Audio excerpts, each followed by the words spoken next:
Hey guys, welcome back to Wrestle News 365. Hope everyone is doing very well. As always, there is a ton of news stories to get into today. So let's talk about Impact Wrestling and let's talk about Andrade. Now, this is a really interesting story because if you're familiar with the channel, if you're familiar about all of the Impact Wrestling news videos we've done in the past and speaking about Impact Wrestling, etc., etc., we covered extensively the build up to Slammiversary and we did do a couple of videos talking about the possibility of Andrade El Idolo, formerly known as just Andrade Cien Almas, or whatever you want to call him, the former United States champion from WWE, now turned AEW wrestler. We covered the possibility of him going to Impact Wrestling.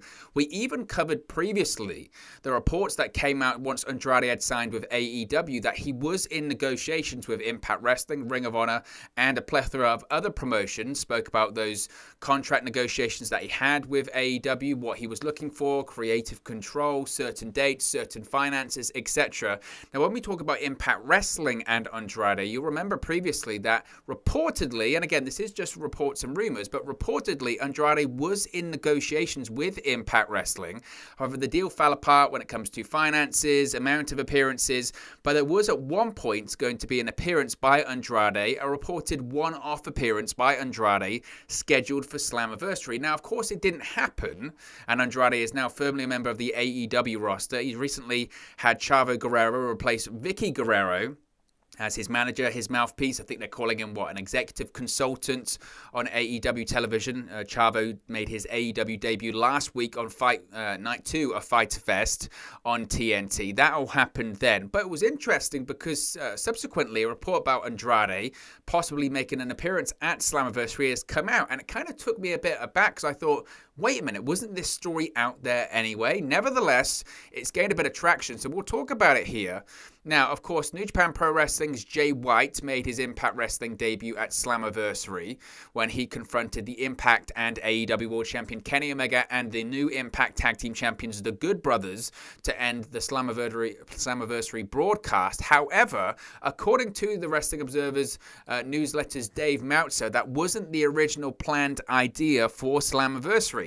Instead, Andrade El Idolo was planned to confront Omega and the Good Brothers and Don Callis at the end of the show, but Andrade and Impact were unable to come to financial terms on a deal for an appearance at Slammiversary. Thus, Switchblade, the New Japan Pro Wrestling Never Openweight champion, was entered to that position instead. Now, the report by Meltzer goes on to say what would have went down had the former NXT champion made his debut for Impact on the 17th of July. At the subsequent television tapings on July 18th and 19th, Omega, Doc Gallows, and Carl Anderson would have faced Andrade and two unknown partners who'd have had Conan in their corner. Now, again, I don't know who those subsequent unknown partners would have been. If you've got Conan in their corner with Andrade, logic suggests there that it would probably be two tag teams come to mind. One is, of course, Santana and Ortiz, and of course, they have history with Impact Wrestling from Impact World Tag Team Champions. Conan was their manager as part of LAX and Impact Wrestling. Conan is kind of their manager in AEW going forward. Certainly, there are plans for him. Conan is going to be with them, I think, this week at Fight for the Fallen when they face FTR. I think Conan's going to be in Santana and Ortiz's corner when they win the AEW World Tag Team Championship at AEW Dynamite Grand Slam on September 22nd from Arthur Ashe Stadium. Again, we don't even know if that's confirmed yet, but I think that's the direction that they're going in. So a logical situation would be Andrade El Idolo teaming up with Santana and Ortiz to face Omega and the Good Brothers at that subsequent Impact television tapings, had the Andrade plans gone ahead. The other tag team that does come to mind, of course, is the Lucha Brothers, Rey Fenix and Penta El Zero Miedo. Now, of course, this past week on AEW television at Fyter Fest Night 2, Andrade once again called out Death Triangle, which, of course, is the Lucha Brothers and Pac. And essentially, during this segment that was on Fyter Fest last week, Andrade said, look, Lucha Brothers, look, Rey Fenix, Penta, why don't you come work for me? Why are you working for Pac? Why are you working for this guy? Why don't you come work for me? Why don't you join the likes of Chavo Guerrero and we can build something here? We can build a dynasty. Now, I mentioned when I spoke about AEW last week that I kind of still see a situation where the Lucha Brothers do actually turn on Pac in the end. I don't know if that's the plan, but I can kind of see that happening. I could see an old, I don't know, Vince Russo Swerve double cross kind of scenario there. Whether or not AEW go in that direction, I don't know. But again, looking at the situation, maybe they would have expedited those plans of having the Lucha Brothers actually align with Andrade El Idolo and AEW if we were going to see a situation where the Lucha Brothers were going to team with Andrade El Idolo in Impact Wrestling. Of course, now this is all just hypothetical at this point, and all what if, or it could have happened, because it didn't happen. Andrade didn't make his Impact Wrestling debut, rather, at Slammiversary. Instead, it was Jay White, and they didn't come to terms on that agreement, Andrade and Impact Wrestling. But I found the story interesting because, as I mentioned, the video's out there for you to check out. I vividly remember discussing this possibility, and I think it was probably Dave Meltzer that broke the story in the first place, that Andrade, once he had signed with AEW, was having negotiations with Ring of Honor, with Impact Wrestling.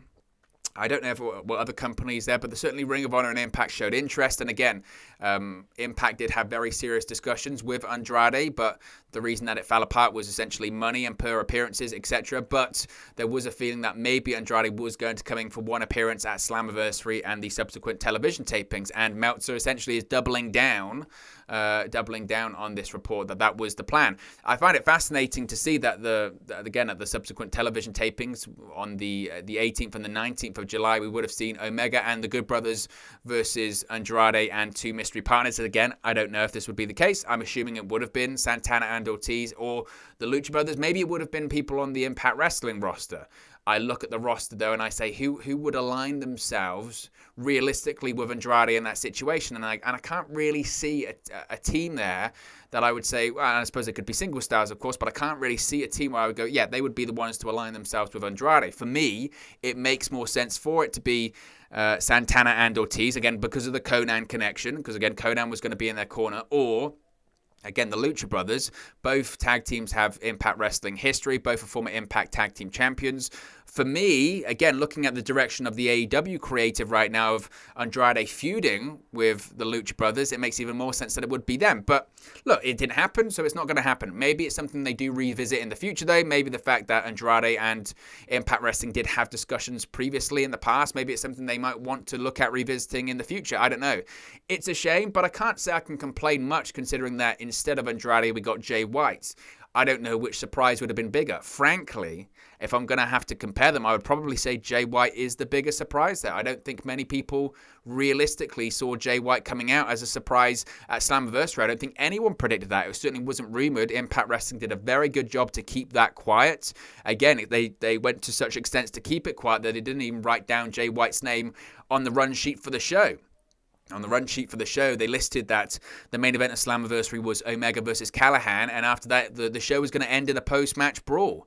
Instead, they always had Jay White coming in as planned, but they just didn't want to spoil it. So credit to Impact Wrestling for going to great lengths to not spoil that. And again, if I want to compare them and say which would have been a bigger surprise, Jay White making his Impact debut or Andrade El Idolo, it's Jay White. And I know that Impact have working relationships with both New Japan and AEW, but the Andrade to Impact Wrestling appearance had kind of been rumored before. Again, we spoke about it here on the channel, which goes to show how much it had been subsequently put out there at least a little bit previously. So I think Impact Wrestling, in the grand scheme of things, everything came together as it should have. But I don't think we can rule out Andrade making appearances in the future. Again, the fact that dialogue is there, the fact that negotiations have been held before, the fact that now Andrade, of course, does have the AEW contract, the working relationship that AEW and Impact have, it might help smooth out those negotiations. And whilst Kenny Omega, of course, is the Impact World Champion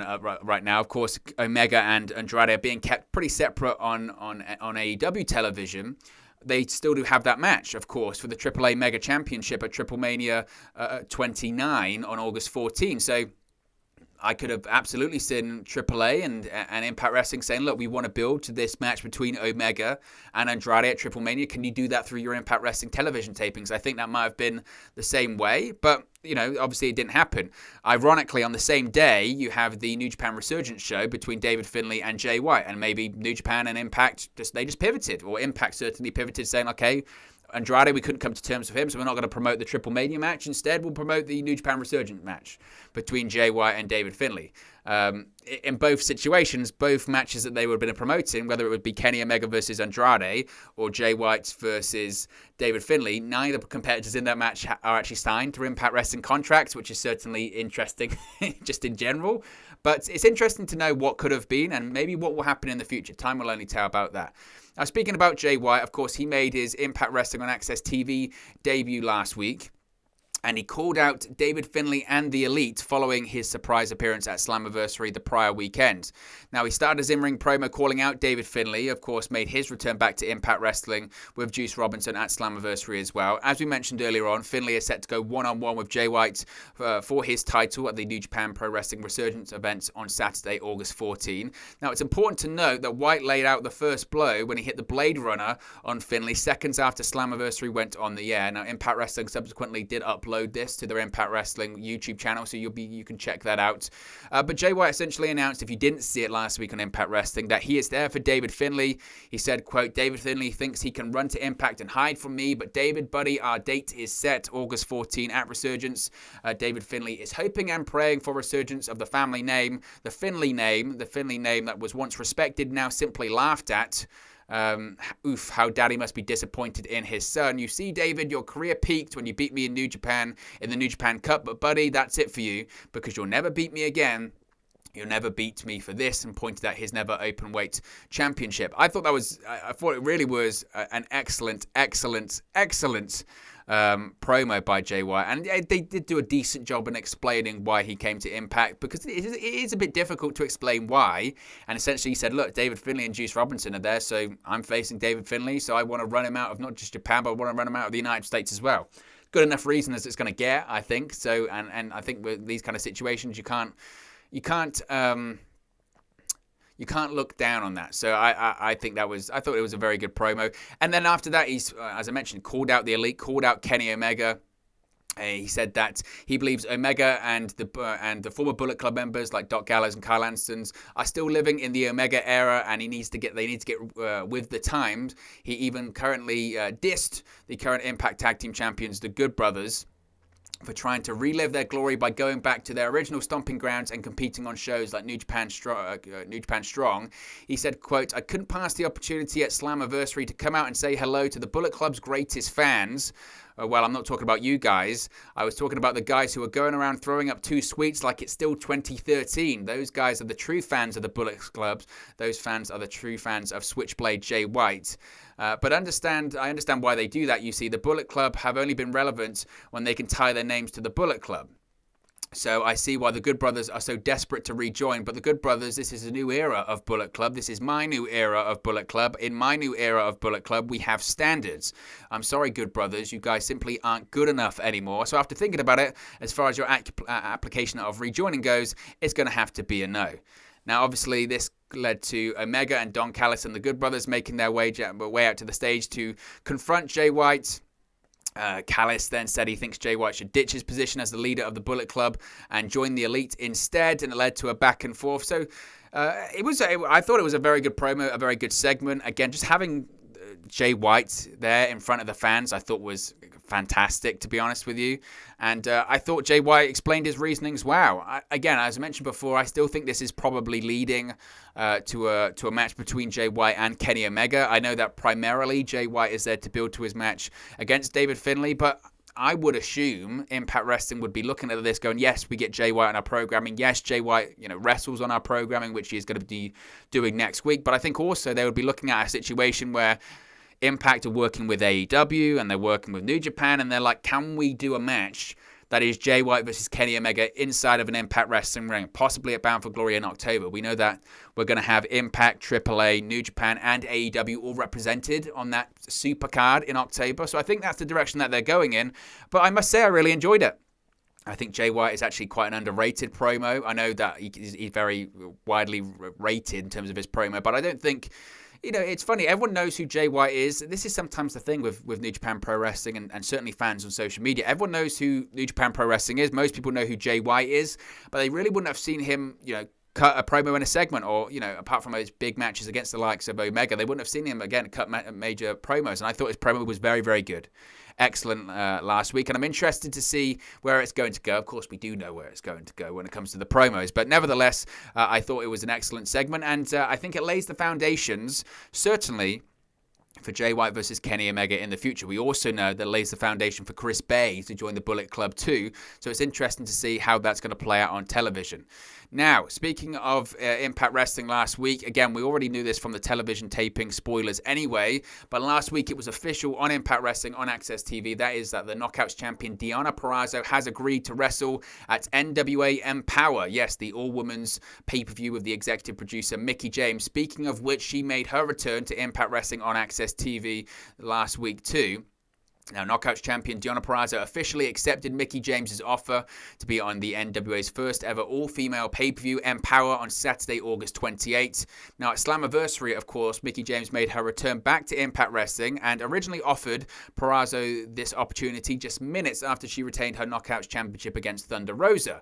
Unfortunately for, Purrazzo, things got a little bit heated between the professional wrestlers that James slapped and then superkicked the virtuoso right across the face.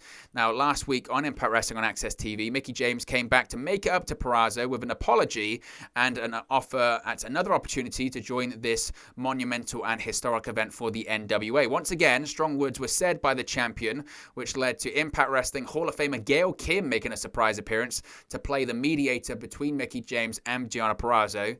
Kim informed Purrazzo that she asked James to come to Impact and invite her to be part of Empowerrr because Kim believes someone of her magnitude should always be showcased at this historic event.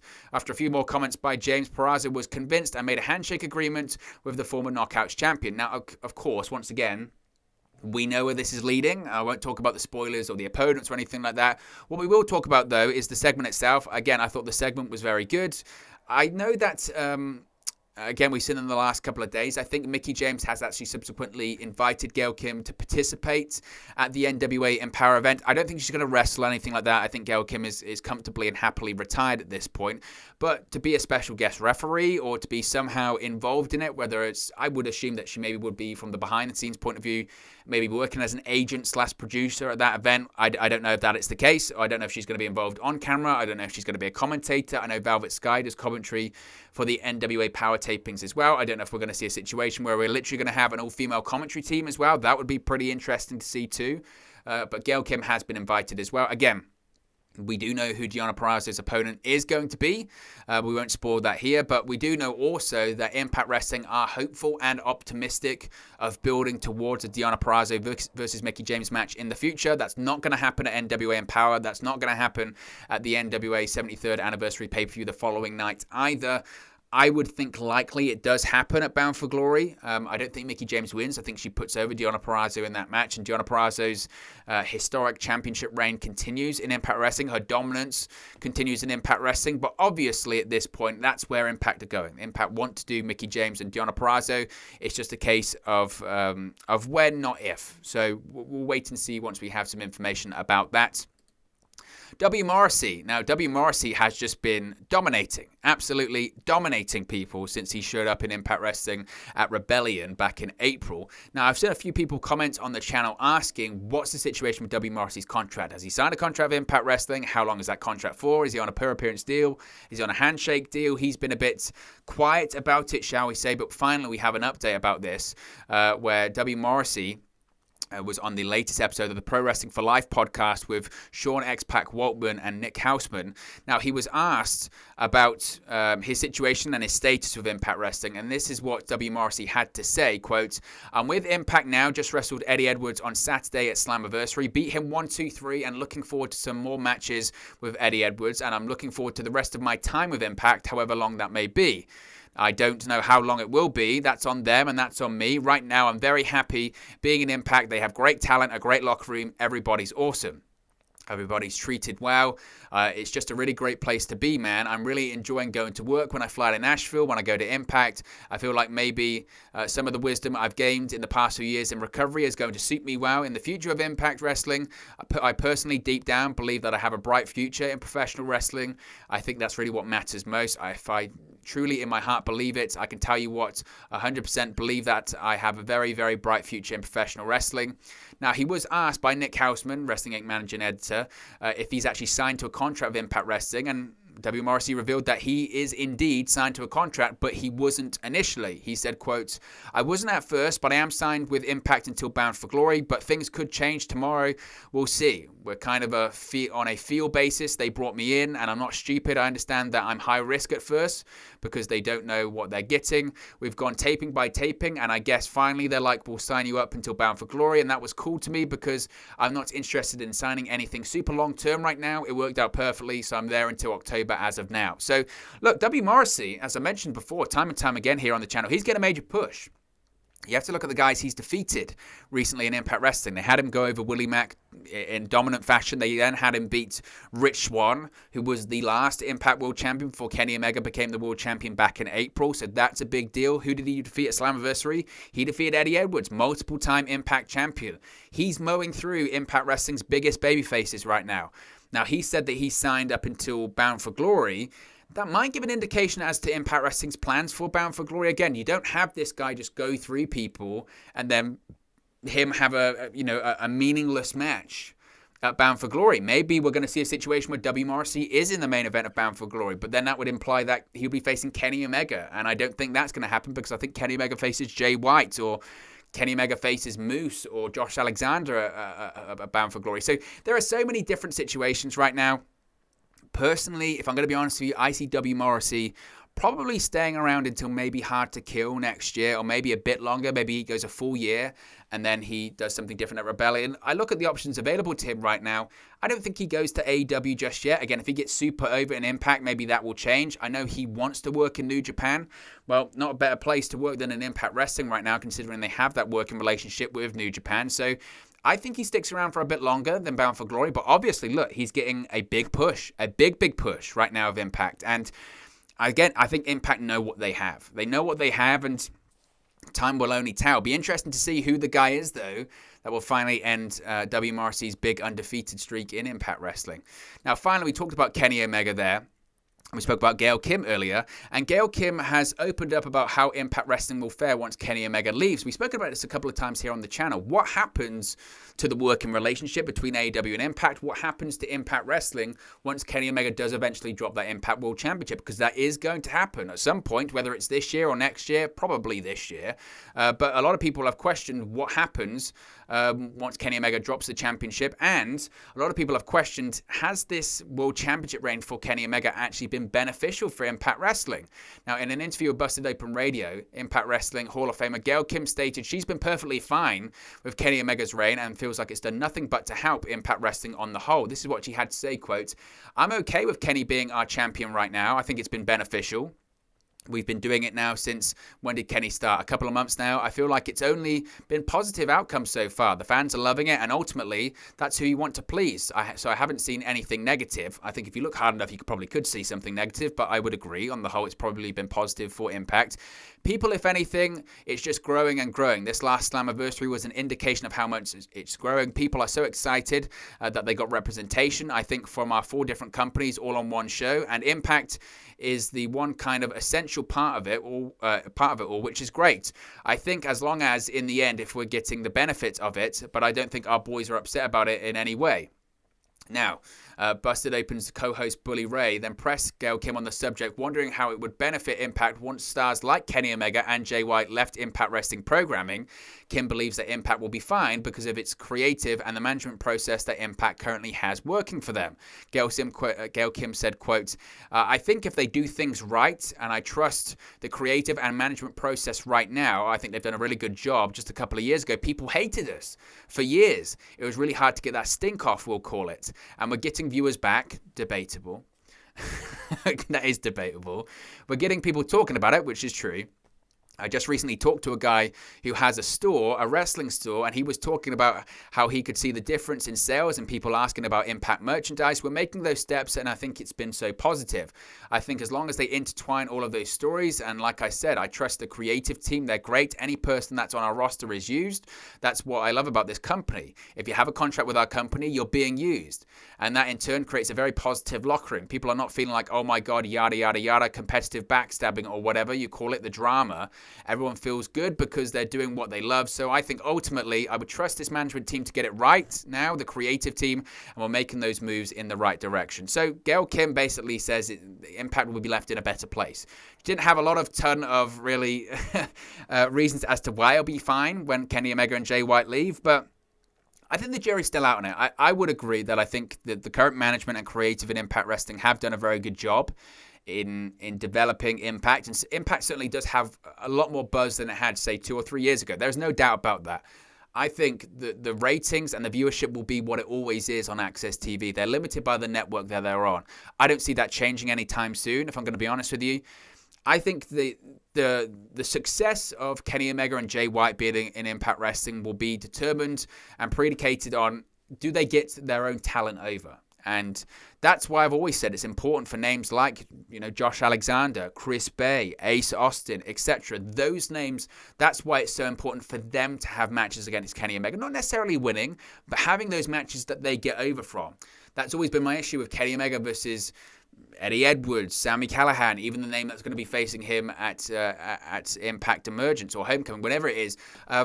Again, I question, are they the best opponents for Kenny Omega? Do you need to get those talents over? For me, it's important to get those younger, less established talents over that can actually help propel Impact Wrestling into, again, generating more buzz about them. So time will only tell. The interesting thing about Jay White and Kenny Omega, etc., being in Impact Wrestling is you can only judge their success once they're gone, which is difficult to tell. But if you look at, empirically on paper, Kenny Omega versus Rich Swann was the best and most successful pay-per-view that Impact Wrestling have done since Anthem purchased them in 2017. That's difficult to argue against. That's really difficult to argue against. So time will tell, but it's certainly very interesting. But look, guys, as always, this is just one man's opinion. What are your thoughts on all of Impact Wrestling's news stories we've spoken about today? Let me know your thoughts in the comment section below. I'll do my best to respond and reply to all of your comments in the comment section below. Be sure to leave a comment there. I'll do my best to respond and reply to all of your comments. Really enjoy interacting with you guys, talking about Impact Wrestling, AEW, WWE, New Japan Pro Wrestling, all things pro wrestling here on the channel. So be sure to get involved in the community below. Drop a comment. All opinions are welcome. If you have enjoyed this video, please do smash a like on the like button too.